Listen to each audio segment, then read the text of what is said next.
Good morning, আমার চ্যানেলে তোমাদের আরও একবার স্বাগত জানাই। আজ হচ্ছে সপ্তম দিন, আজ আমরা যাচ্ছি মানালি। তো আজকে অনেকটা জার্নি আছে, অনেক ঘন্টা লাগবে যেতে। 13 ঘন্টা মতন দেখাচ্ছে, 220 কিলোমিটার। তো অনেকক্ষণই গাড়িতে বসে থাকতে হবে। এখন বাজে সকাল 6টা আর লাগেজ গোছানো হচ্ছে। লাগেজ বাঁধা হয়ে গেলেই আমরা বেরিয়ে পড়বো। তো চলো, এই জ্যাকেটটা এত মোটা যে আমি বসে থাকতে পারছি না।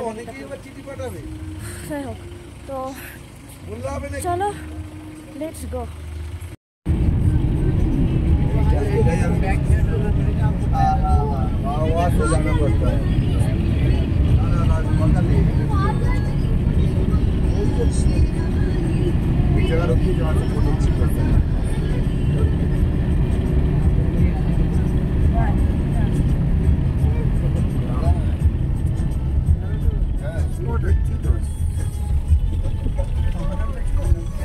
এটা হচ্ছে কি মনেস্ট্রি।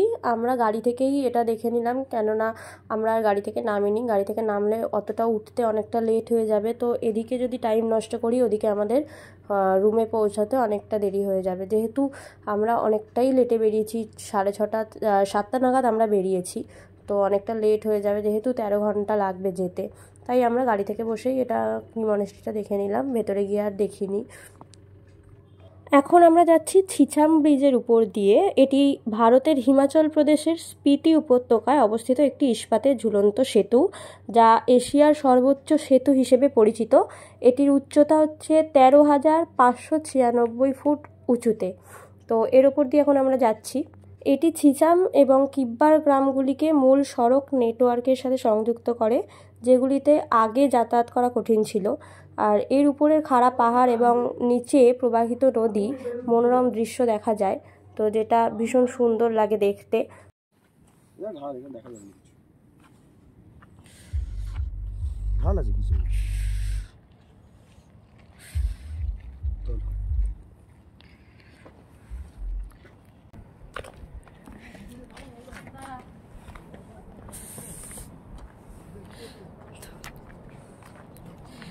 এখন আছি হচ্ছে ছিছাম ব্রিজ।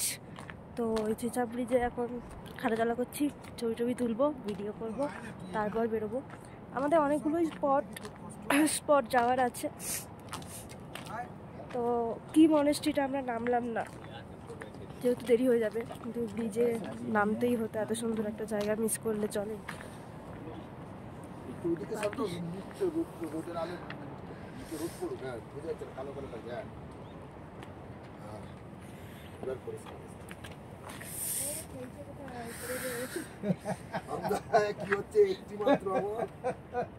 দিন ছিছাম ব্রিজ থেকে আমরা বেরিয়ে গেলাম। বেরিয়ে আমরা কুঞ্জুম পাসের দিকে যাচ্ছি। কুঞ্জুম পাস হয়ে আমরা চন্দ্রতাল ঢুকবো।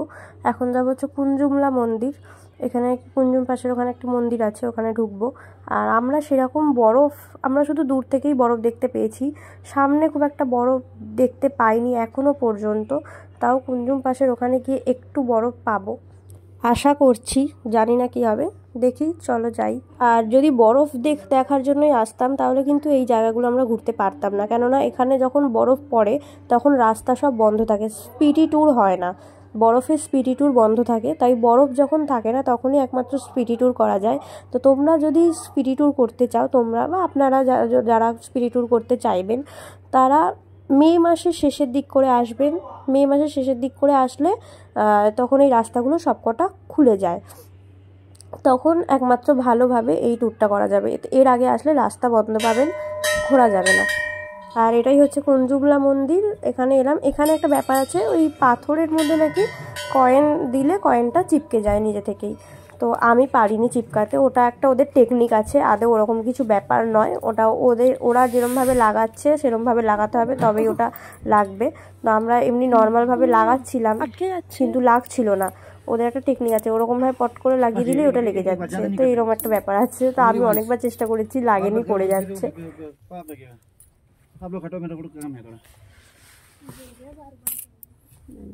एक बार करते हैं।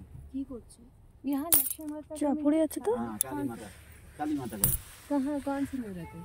जा पड़े गल गाने रे। अच्छा, पिक्चर ले सकते हैं ना? नीचे नीचे कुछ भी नहीं, कुछ भी नहीं। ओनली सिक्का चिपका सकते हैं आप, यहाँ पर चिपकाते हैं ऐसा करके।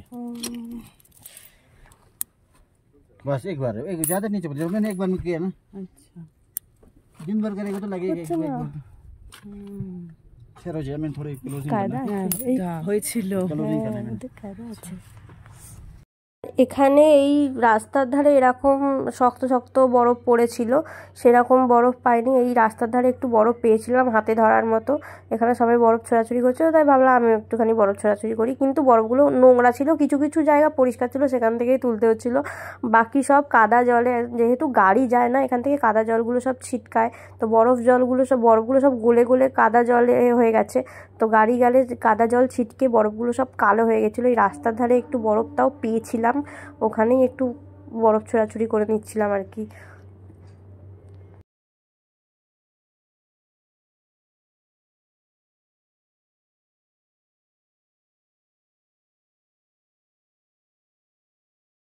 এরপর কুঞ্জুম পাস হয়ে আমরা চন্দ্রতালের উদ্দেশ্যে রওনা দিলাম। যেহেতু আমরা আজকে মানালি ঢুকবো, তো চন্দ্রতাল হয়ে তারপর মানালি ঢুকবো আর কি। তো চন্দ্রতালের উদ্দেশ্যে এরপর রওনা দিলাম। চলো যাওয়া যাক।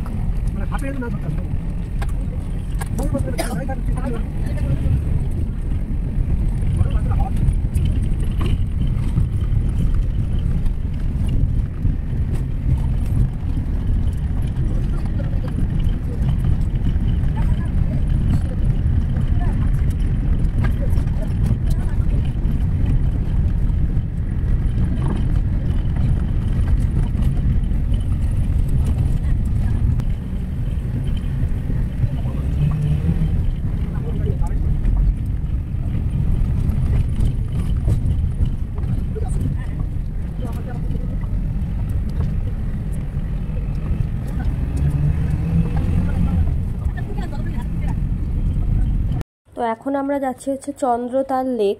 তো আমাদের গাড়িটা 1 কিলোমিটার আগে দাঁড় করিয়ে দিতে হয়েছে, কেননা এখানেই গাড়ি দাঁড় করানো হবে।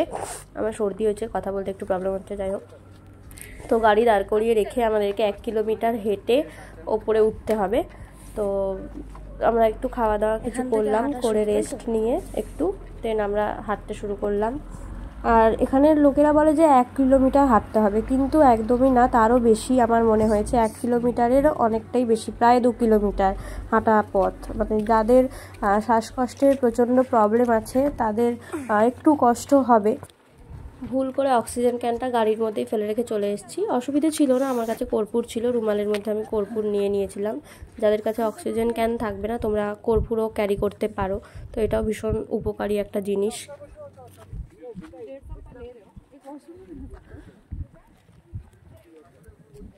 ট্রেক করে উঠে যেতে হবে Chandratal lake.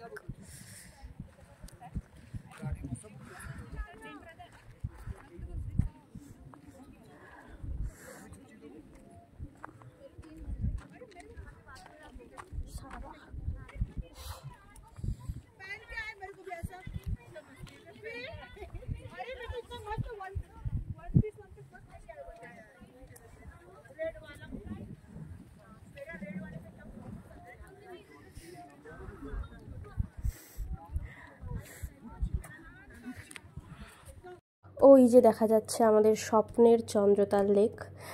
By the way, এই চন্দ্রতাল লেককে চন্দ্রতাল বলার একটা কারণ হচ্ছে, ওপর থেকে দেখলে এই চন্দ্রতালের আকৃতিটা সপ্তমী তিথির যে একফালি চাঁদ হয় ঠিক তার মতো, তাই একে চন্দ্রতাল বলা হয়। চন্দ্রতাল থেকে নির্গত হয়েছে চন্দ্র নদী, এখানেই আর একটু ওপরে রয়েছে সুরাজতাল, সেখান থেকে নির্গত হয়েছে ভাগা নদী। এই দুই নদীর সংমিশ্রণকে আমরা বলি চন্দ্রভাগা, এবং এটা যখন কাশ্মীরে প্রবেশ করে তখন এটাই হয়ে যায় চিনাব নদী। এই চন্দ্রতালকে ঘিরে অনেক পৌরাণিক কাহিনীও কিন্তু রয়েছে। যেমন লোকালরা, মানে এখানকার লোকালরা মনে করে পূর্ণিমার দিন এই লেকের ধারে, মানে এই লেকের জলে পরীরা স্নান করতে আসে। তো আমাদের এই মহাভারতে যুধিষ্ঠির যখন স্বর্গে যাত্রা করেছিলেন, তখন বলা হয় যে এই চন্দ্রতাল পর্যন্ত তিনি হেঁটে এসেছিলেন, তারপর এখান থেকে তার স্বর্গে যাওয়ার জন্য রথ এসেছিল। তো এই সব পৌরাণিক কাহিনীগুলোই এখানে পরিচিত রয়েছে। এই যে এটা হচ্ছে চন্দ্র নদী, যেটা হচ্ছে চন্দ্রতাল থেকে নির্গত হয়ে এসছে, আর এটার উচ্চতা হচ্ছে 14,100 ফুট উঁচুতে। এরপর আমাদেরকে এইখান থেকে ওই দিকে যেতে হবে, ওপার হতে হবে এই পাথরগুলোর ওপর দিয়ে। আমার জুতোটাও ভিজে গিয়েছিল এখান থেকে পার হতে গিয়ে। আর এই জলটা মানে কনকনে ঠান্ডা, পা দিলে মানে পা কেটে পড়ে যাচ্ছে এরকম ব্যাপার, এত ঠান্ডা জল। আমি একটুও হাত দিতে পারছি না, একটুখানি জাস্ট হাত দিয়েছি, মানে এরকম বরফে হাত দিলেও মনে হয় এতটা কষ্ট হয় না, ওই জলটায় হাত দিয়ে যতটা কষ্ট হয়েছিল। বিশাল ঠান্ডা, মানে মারাত্মক ঠান্ডা ওখানে।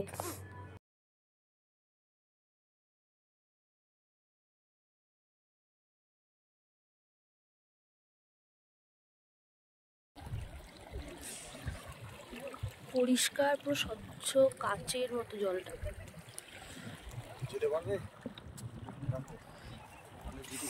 চলো দেখি, চলো না দেখি। হাত ধরে গেলে পড়ে যাবে, হাত ধরে গেলে যাওয়া যাবে, যাওয়া যাবে এক চান্সে যাবে, যাওয়া যাবে এক চান্স। কোনটা এক চান্স, এক চান্স দাঁড়া, এক চান্স।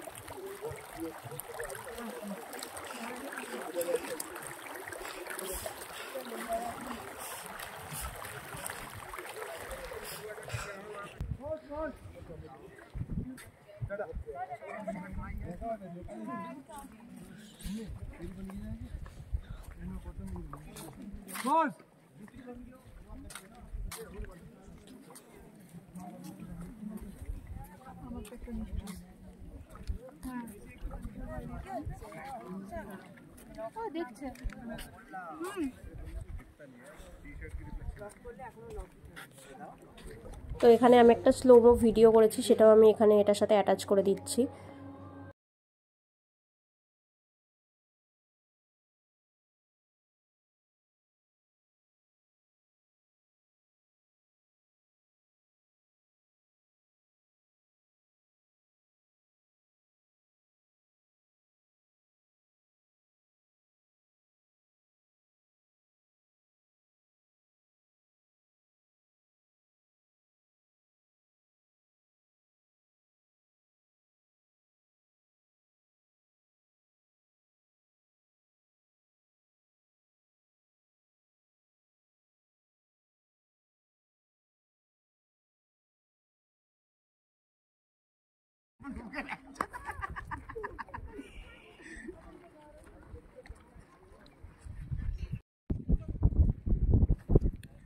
চলো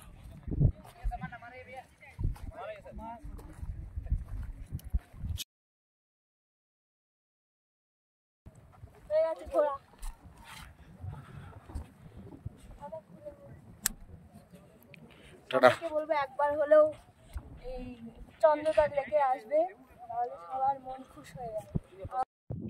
এই জায়গাটা পুরো কাশ্মীরের পেহেলগাঁওয়ের মতো দেখতে লাগছে না অনেকটা। ওখানে গাছ আছে, এখানে গাছ নেই, এখানে শুধুই পাহাড় আর বরফ।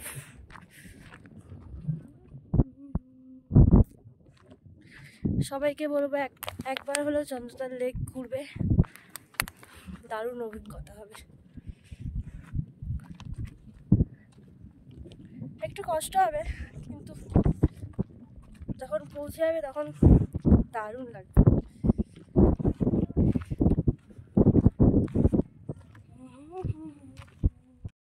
চন্দ্রতাল থেকে বেরিয়ে গেলাম, এবার যাচ্ছি মানালি ফাইনালি। তো এবার তো আর কোনো স্পট নেই, এবার ডিরেক্ট মানালি যাব। তো এই যে রাস্তার পাশে যে বরফগুলো দেখছো, এগুলো অনেক দিন আগের পড়া বরফ, তো এগুলো গলতে শুরু করেছে, তাও আমরা দেখতে পেয়েছি। আর অনেকটাই উঁচু ছিল, আমাদের গাড়ির থেকেও অনেকটা উঁচু, মানে আমাদের গাড়ি থেকেও অনেকটা উঁচু হাইটে ছিল, প্রায় একতলা বাড়ির সমান ছিল এই বরফগুলোর উচ্চতা।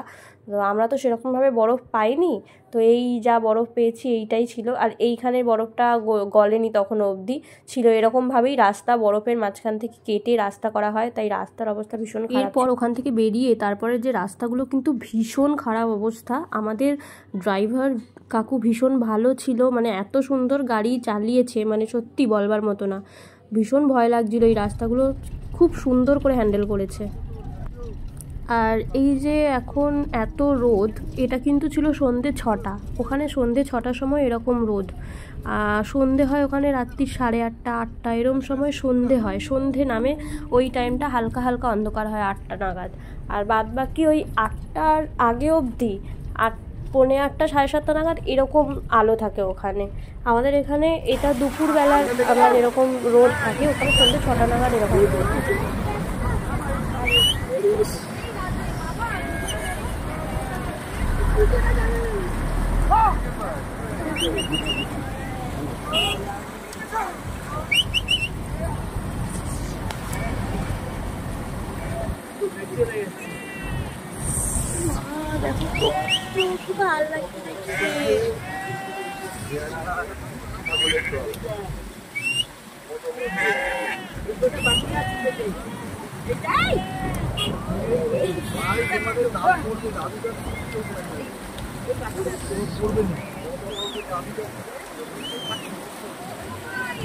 কত দেখো, কত কি ভালো লাগছে দেখতে।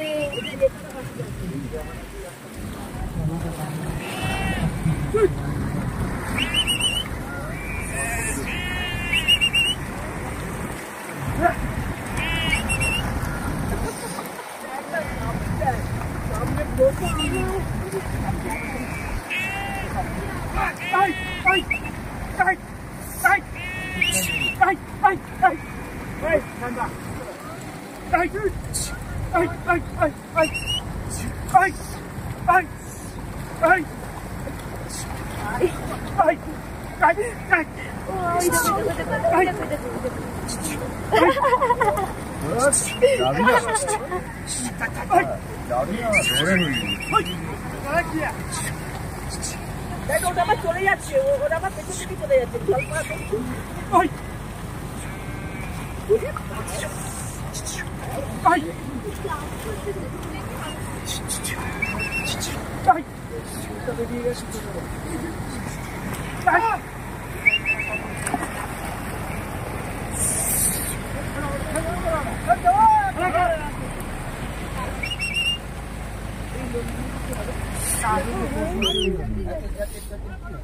আর ওই সাইড দিয়ে যাচ্ছে না, দেখো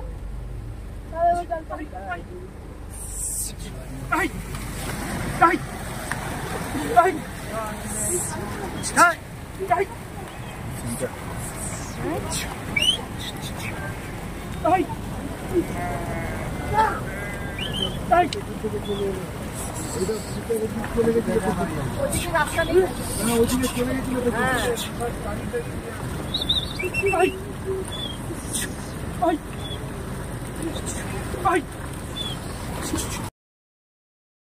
এরপর আমরা ঢুকলাম হচ্ছে অটল টানেল। এটি 9 কিলোমিটার ছিল, মানে টানেলটা 9 কিলোমিটার লম্বা। তো আমরা 9 কিলোমিটার ক্রস করলাম টানেলের ভেতর দিয়ে, আমরা মানালি প্রবেশ করছি।